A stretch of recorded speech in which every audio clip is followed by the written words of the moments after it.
2019 ఎన్నికల్లో తర్వాత డీకే అరుణ గారు ముఖ్యమంత్రిగా ఉంటారా తెలంగాణకి? ఏ అంటే ఒక మహిళా ముఖ్యమంత్రిని చూడాలనే కోరిక ఖచ్చితంగా కాంగ్రెస్ పార్టీ అధికారంలోకి వస్తుంది. ముఖ్యమంత్రి ఎవరు ఉంటారనేది మా అధిష్టానం డిసైడ్ చేస్తుంది. ఇది మాది రీజనల్ పార్టీ కాదు, నేషనల్ పార్టీ. కానీ నేషనల్ పార్టీ కూడా చాలా స్టేట్స్ లో కొట్టుకుపోతున్నారు కదా. ఎక్కడ కొట్టుకుపోరు, ఇది సైకిల్. ఈ సైకిల్లో రావటం పోవటం అనేది ఇప్పుడు బీజేపీ ఇంతకుముందు ఎన్ని ఓట్లు ఉండినాయి, బీజేపీకి ఎన్ని సీట్లు ఉండినాయి అంటే వాళ్ళు ఇప్పుడు వాళ్ళ టైం వచ్చింది, వాళ్ళు సైకిల్ ఇది. ప్రజల లోపల సరే పార్టీలు నేషనల్ లెవెల్లో కానివ్వండి, స్టేట్ లెవెల్లో కానివ్వండి, కొంతకాలం కొన్ని పార్టీ అంటే ఒక పార్టీని చూసా కొంత మార్పు కోరుకుంటున్నారు. ఆ మార్పు కోరుకున్నప్పుడు ఇటువంటివి సంభవిస్తున్నాయి. సో దాంట్లో ఏం ఇబ్బంది లేదు. సో కాంగ్రెస్ పార్టీ ఈ రోజు ఏం కొత్త కాదు, అధికారం సైకిల్ మాత్రం 2019 మళ్ళీ అధికారంలోకి వస్తుంది. 2019 రాష్ట్రంలో వస్తుంది, కేంద్రంలో వస్తుంది. అండ్ ఇక్కడ పక్క ఆంధ్రప్రదేశ్ గురించి మీకు ఏమైనా అంచనాలు ఉన్నాయా? ఆంధ్రప్రదేశ్ గురించి ఇప్పటిదాకా తెలంగాణ ఇచ్చామని కొంచెం చాలా కోపంగా ఉన్నారు. ఇంకా ఆంధ్ర చెప్పడం కష్టం అంటారు, ఇప్పుడే చెప్పలేము. హాయిగా కలకలాడుతున్న పార్టీ ఒకటి ఇప్పుడు ఎందుకంటే ఈ స్పెషల్ ప్యాకేజ్ కింద ప్రత్యేక హోదాని కాంగ్రెస్ పార్టీ ఇవ్వాలని ఆ రోజు భావించింది ఆంధ్రప్రదేశ్కి. సో అధికారంలోకి రాలేదు. సో అక్కడ అధికారంలోకి వచ్చినా అక్కడ ఈరోజు చేసి ఉండేది. సో కేంద్రంలో అధికారంలోకి రాలేదు కాబట్టి ఈరోజు ఆ అవకాశం కాంగ్రెస్ పార్టీకి లేకుండా పోయింది. రేపు 2019లో ఆంధ్రప్రదేశ్ వాళ్ళు కాంగ్రెస్ పార్టీకి అవకాశం ఇస్తే తప్పకుండా ప్రత్యేక హోదాతో పాటు వాళ్లకు ఈ రాష్ట్ర విభజన వల్ల కోల్పోయినటువంటి అన్ని సమస్యలను కూడా కోల్పోయినట్టు ఒప్పుకుంటున్నారు. అంటే కొంత ఉంది కదా, బాధ ఉంది న్యాచురల్ గా. ఇక్కడేమో మాకు రెడీమేడ్ ఉంది తెలంగాణలో, మా క్యాపిటల్ రెడీమేడ్ క్యాపిటలే కాదు, ఇది అందరూ వచ్చి కూడా ఇన్వెస్ట్మెంట్ చేయాలంటే హైదరాబాద్ అనేటటువంటి వెదర్ ముఖ్యంగా హైదరాబాద్ అలాగే పట్టుకొస్తున్నారేమో అయితే మంత్రి గారు, మన ఐటీ మంత్రి గారు. ఇప్పుడు ఐటీ మంత్రి గారు పట్టుకొస్తే వచ్చేది లేదు, లేకపోతే ఇంకో వాళ్ళు పిలవకపోయినా హైదరాబాద్ వస్తారు అందరూ. హైదరాబాద్ అనేది అందరికి నచ్చే స్థలం ఇది. అవును, ఈ స్థలానికి ఉన్నటువంటి ప్రభావం, ఎవరో వ్యక్తులకు ఉన్నటువంటి ప్రభావాలతో ఇక్కడ ఎవరు రావట్లేదు. ఈ హైదరాబాద్ అనేది ఈ రోజు ఇప్పుడు వీళ్ళు వచ్చి నిర్మాణం చేసేది కూడా ఏం లేదు. సో అంత పెద్ద ఉద్యమం ఉన్నప్పుడు, తెలంగాణ ఉద్యమం అప్పుడు కొంత అన్ని కూడా స్తబ్దంగా అయిపోయినాయి. రావాల్సిన ఇన్వెస్ట్మెంట్ పెట్టే వాళ్ళు కూడా ఆగిపోయినారు, ఏం చేయాలో తోచక. అంటే ఆ ఉద్యమం సమయంలో బంధులు ఉండటం, రకరకాలుగా ఇబ్బందులు ఈ హైదరాబాద్లో కలగటం వల్ల కొంతకాలం ఆగిపోయినాయి. ఇప్పుడు అవన్నీ కూడా ముందుకు వచ్చారు అంతే తప్ప ఇప్పుడు వీళ్ళు వచ్చినాక కొత్తగా తెచ్చిందేమీ లేదు, వీళ్ళు లేకపోతే ఆగిపోయేవి లేదు. సో హైదరాబాద్ ఈ నగరానికి ఆ యొక్క అంటే పెట్టుబడులు పెట్టి ఆకర్షించేటటువంటి శక్తి నగరానికి ఉంది కాబట్టి ఆ నగరంలో ఎవరుంటే వాళ్ళు తప్పకుండా ఈ నగరం దినదినాభివృద్ధి చెందుతుంది. హైదరాబాద్ ఈ హైదరాబాద్ మీద డిపెండ్ అయ్యి తెలంగాణ ఉంది.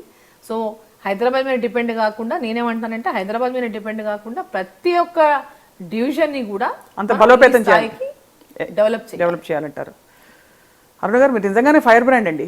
అంటే మీరు ఇంత సుదీర్ఘంగా మిమ్మల్ని నేను గతంలో ఇంటర్వ్యూలు కొన్ని చూశాను, మిమ్మల్ని మీరు 1-2 సందర్భాల్లో నేనే ఇంటర్వ్యూ చేశాను. బట్ ఎలా అంటే ఇప్పుడున్న పరిస్థితుల్లో అంటే మోటివేషన్ ఎక్కడి నుంచి వస్తుందండి? విసుగ్గా ఉంటుంది కదా అప్పుడప్పుడు? అట్లా ఉండదు విసుగు, ఎందుకంటే మాట్లాడడానికి ఇప్పుడు ఏదైనా ఒక పెద్ద ఉద్యమం జరుగుతుందంటే అందులో భాగంగా ఉండడం, లేదా అధికారంలో ఉన్నా ఉంటే అది వేరు. ఇప్పుడు అంతా స్తబ్దుగా ఉంది, అంతా ఒక వన్ సైడెడ్గా నడుస్తుంది. మీరు మీ ఎనర్జీని ఎలా తెచ్చుకుంటారు? ఎనర్జీ ఖచ్చితంగా ఉంది. ప్రజల మధ్యలో ఉండేవాళ్ళం, మాకు ఎనర్జీ 100%. మీరు పొలిటికల్ ఫ్యామిలీ కాబట్టి మిమ్మల్ని ప్రజల మధ్యలో ఉండే వాళ్ళకు తప్పకుండా ఎనర్జీ ఉంటుంది. కాంగ్రెస్ పార్టీ ఎప్పుడు ప్రజల మధ్యలో ఉండేటటువంటి పార్టీ. అధికారం కోల్పోయినా ఏ రోజు కూడా నీరసపడిపోదు. సరే కొన్ని రోజులు అధికార పార్టీ ఉన్నటువంటి పార్టీ కొత్త పార్టీకి అవకాశం ఇద్దామని కొంచెం సైలెంట్గా ఉన్నారు మా వాళ్ళు. అందరూ అనుభవం ఉన్నటువంటి వాళ్ళు ఈ పార్టీలో కాబట్టి ఆ అనుభవంతోనే వాళ్ళు తొందరపడటం లేదు. సో మీ వాళ్ళు ఎవరెవరు సైలెంట్ గా ఉన్నాము, స్తబ్దంగా ఉందని అందరూ అనుకోవడం కరెక్ట్ కాదు. మీ వాళ్ళు ఎవరెవరు వెళ్ళారు? చాలా మంది వెళ్ళారా? అంటే టీడీపీ నుంచి వెళ్ళారు టీఆర్ఎస్ లోకి. మా దాంట్లో కూడా 5-6 వెళ్ళారు కదా. ఇప్పుడు వాళ్ళందరినీ మీరు మెల్లిగా వాపస్ తెచ్చుకుంటారు? మేము తెచ్చుకోము. వాళ్ళు వస్తామంటే పోనీ అకామిడేట్ చేస్తారా? వాళ్ళు అకామిడేట్ చేసేది క్వశ్చన్ లేదు, పార్టీ డిసిషన్. పార్టీ వదిలిపెట్టిపోయి తిరిగి వచ్చిన వాళ్ళని అకామిడేట్ చేయొద్దు అనేసి. పార్టీలో చాలా క్యాడర్ ఉన్నారు, చాలా మంది నాయకులు ఉన్నారు, ఎన్ని రోజుల నుంచో ఎంతమందో ఆశలు పెట్టుకున్నటువంటి వాళ్ళు ఉంటారు. సరే ఇప్పుడు కూడా వాళ్ళకు అవకాశాలు వచ్చిన సమయంలో కూడా మళ్ళీ వాళ్ళ అవకాశం హరించేసి పోయిన వాళ్ళనే పట్టుకొచ్చుకుంటామంటే కరెక్ట్ కాదు. కానీ మీరు మాత్రం ప్రశాంతంగా ఉన్నారు. ప్రశాంతంగా అంటే వేరే విధంగా కాదండి, బట్ మీ పార్టీలో మీకుండే వాటెవర్ ఇండిపెండెన్స్ అనండి, స్థానం అనండి.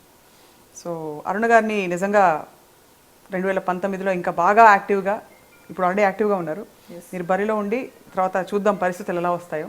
ఒక ఆఖరి ప్రశ్న మీరేమనుకోకపోతే మీ చీరలు ఎక్కడ కొంటారండి మీరు? అందరూ అరుణ గారు అనగానే ఒక స్టైల్ స్టేట్మెంట్, అంటే మీరు the way you carry your self ఎలా అంటే మీరు చీరలు ఒక్క దగ్గర అని కాదు, ఒక 4-5 ప్లేసెస్ ఉన్నాయి. సో అక్కడికి వెళ్తుంటాను, రజనీ దగ్గరికి వెళ్తాను. అట్లానే మీ ప్రత్యేకంగా అంటే కనిపిస్తుంది మీ మీ వస్త్ర మీ వేషధారణ చాలా హుందాగా, చాలా డిగ్నిఫైడ్ గా. 3-4 పీపుల్ ఉన్నారు, వాళ్ళకి నా టేస్ట్ తెలుసు. సో మంచి వచ్చినప్పుడు మంచి సారీస్ వచ్చినప్పుడు నా టేస్ట్ దగ్గర ఉన్నాయంటే ఆటోమేటిక్ గా వాళ్ళు తీసిపెట్టి పంపిస్తారు నాకు. చెప్తాను ఇట్లా వచ్చినాయని, కానీ నేను చూస్ చేసుకుంటాను, దాంట్లోంచి వెళ్ళి చూసి తీసుకొచ్చుకుంటాను. సో అట్లా అలవాటు అయిపోయింది అంతే. నా చాయిస్ వాళ్ళకి కూడా బాగా తెలుసు, నేను ఎట్లా ఏవైతే ఇష్టపడతాను అనేటటువంటి. సో అట్లా వాళ్ళు మంచి నాకు అరుణ గారి చాయిస్ వచ్చిందనగానే ఫోన్ చేస్తారు, నేను చెప్తారు, తెచ్చుకుంటాను. సో మొత్తానికి చాలా ఒత్తిడున్న పరిస్థితుల్లో, అంటే మీరు ఇప్పుడు అనుకున్న అంశాలని కూడా ఒత్తిడికి గురి చేసేవే. కుటుంబంలో కూడా మీకు రాజకీయ ప్రత్యర్థులు అనేక కోణాల నుంచి ఉన్నారు. ఇక్కడ బావగారు కావచ్చు, మేనలుడు కావచ్చు, తమ్ముడు కావచ్చు, అన్ని కోణాల నుంచి. బట్ మీరు మాత్రం మహిళగా నిలదొక్కుంటూ వచ్చారు. వెరీ గ్రేట్ థింగ్ అండి. అంటే మహిళా శక్తి అది, మహిళా శక్తి. రైట్. అరుణ గారు ధన్యవాదాలు ఈరోజు ఐ డ్రీమ్ మీడియాతో మాట్లాడినందుకు. మీకేమైనా డ్రీమ్ ఉందా మీకు? డ్రీమ్ అంటే నాకు ఒకటే డ్రీమ్ ఏంటంటే పబ్లిక్లో పర్మనెంట్గా వాళ్ళ హృదయాల్లో నిలిచిపోవాలి, ఆ విధమైనటువంటి పనులు చేయాలనేది ఆల్వేస్ మై. ఇప్పుడు ఆల్రెడీ ఉన్నారు కదా అలా, ఇంకా చేయాలనే తప్పనే ఉంటుంది. Always I dream about that అంతే. వాళ్ళకి ఇంకా ఏం చేయాలి, ఇంకా ఏం చేస్తే వీళ్ళ మనసులో చిరస్థాయిగా నేను ఉండిపోతానటువంటి డ్రీమే ఎప్పుడు ఉంటుంది. సో ఇప్పుడు ఈ లైన్లో ఉన్నాను కాబట్టి ఫస్ట్ నా ముందర ఇప్పుడు అదే డ్రీమ్ ఉంటుంది, వేరే డ్రీమ్స్ ఏం. అంటే ప్రజల గుండెల్లో ముద్ర వేసుకోవాలి, అది మీ డ్రీమ్. యా, మీ డ్రీమ్ నెరవేరాలని మేము కూడా కోరుకుంటున్నాం, ఎందుకంటే అప్పుడు ప్రజలకు మంచి జరుగుతుంది అర్థం. ధన్యవాదాలు అరుణ గారు, నమస్కారం. నమస్తే. మీరు గుర్తురాగానే అందరికీ మంచి చీరలు గుర్తొస్తాయి. మీరు ఎప్పుడు కళకళలాడుతూ మంచి మంచి చీరలు కడతారని చెప్పి. గద్వాల చీరలు కూడా చాలా ప్రసిద్ధి. సో అక్కడ హ్యాండ్లూమ్ వ్యవస్థ ఉంది. సో చాలా ప్రసిద్ధి చెందినటువంటి ఈ స్థలానికి ఒక కేంద్రంకి గుర్తింపు ఉంది. అటువంటి కేంద్రాన్ని అన్ని ఉండి కూడా ఈరోజు జిల్లా కేంద్రం చేయదలుచుకోలేదు, ఏదో రాజకీయ పరంగా అన్నప్పుడు ఆ ప్రాంతం మీ తమ్ముడికి చెప్పి పని చేయించుకోవచ్చు కదా మీరు, ఆయన అటువైపు ఉన్నారు కాబట్టి. ఇప్పుడు ఆయనకి నాకు మాటలు లేవు.